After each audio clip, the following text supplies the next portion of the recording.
আজ আমি রান্না করেছি একটু সয়াবিন দিয়ে, ভিন্ডি দিয়ে, আলু দিয়ে সবজি বানিয়েছি, একটু ঝোল ঝোল করে দেখুন, ঠিক আছে।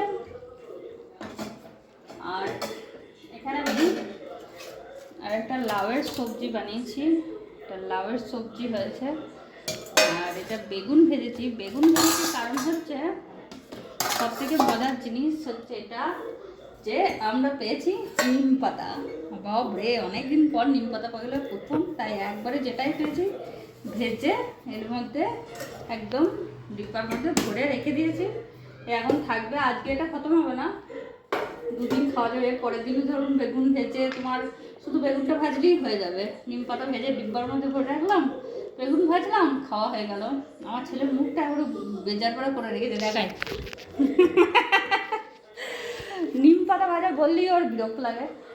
তো যাই হোক, আমাদের এখন ভালো লাগে, আমরা এখন বানাচ্ছি। তো চলুন রান্না বান্না হোক। রান্না হয়ে গেছিলো দিয়ে তারপর চান টান সেরে যখন ছাদে গেছি, ছাদে আজকে রোদ্দুর ছিল, কালকেও ছিল রোদ্দুর, আজকেও আছে রোদ্দুর। তো আজকে দুপুরের দিকটা তখন এত রোদ্দুর ছিল, আর এই যে ঘাস ফুলগুলো আমার এই কারি পাতার টপটাতে এরকমভাবে একদম গাদা হয়ে থাকে সব সময়, যতই ছিঁড়ে দাও না আবার চলে আসে। আর এই যে মানে যেই রোদ্দুর হবে তখনই এর হলুদ হলুদ এই ফুলগুলো পুরো টপটাতে ভরে যায়। এক একদিন আরও বেশি থাকে, আজকে একটু তবুও কম আছে। তাই এত সুন্দর লাগে। আবার যেই রোদ্দুরটা কমে যাবে আবার মানে ফুলগুলো শুকিয়ে যাবে।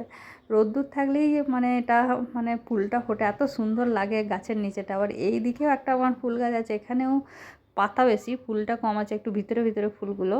আর এটা একটু ছায়াতে রাখা আছে এই টবটা, সেই জন্য মানে ফুলটা কম, কিন্তু এত সুন্দর লাগে। ছুট্টি ছুট্টি ফুলগুলো সত্যিই সুন্দর খুব।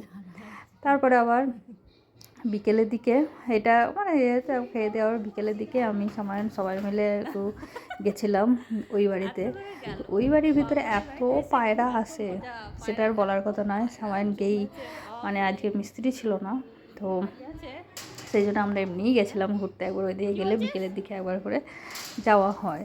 তো বিকেলে যে সে পায়রাগুলো তাড়াবার জন্য ও ব্যস্ত, সেই দাঁড়িয়ে সে ভিতরে ঢুকে যায়, আর এত নোংরা করছে ওরে বাবরে। তারপরে আবার মানে বাচ্চা মানে ডিম পেড়ে রেখেছে এক এক জায়গায়, দেখুন ডিম ভেঙেও গেছে দেখছি, বোধহয় মুখে করে নিয়ে গেছে, হয়তো ফেলেছে, কিছু করেছে। ওর আর কি ওই বাড়ি গেলে প্রচুর মজা লাগে, তাই একটুখানি। তবে দেখুন পাখি ওরা এসবগুলো দেখতে বেশ ভালো লাগে। ওই বাড়িটা বেশ ভালো, মানে ভালো লাগে, ওখানে অনেক বাচ্চা আছে, ওটা বেশ ভালো লাগে। যাই হোক, পায়রাগুলো তাড়িয়ে দিল, একটু ছাদে দাঁড়ালাম, রোদ্দুর দেখলাম, মানে তখন সূর্য অস্ত যাবে। তারপর আবার নিচে নেমে এসে তারপর আমরা বললাম যে চল এবার আর থাকতে হয় না, এবার চলে যাই, ফালতু কোনো কাজ নেই যখন, তাই চলে এলাম। ভালো থাকবেন, বাই।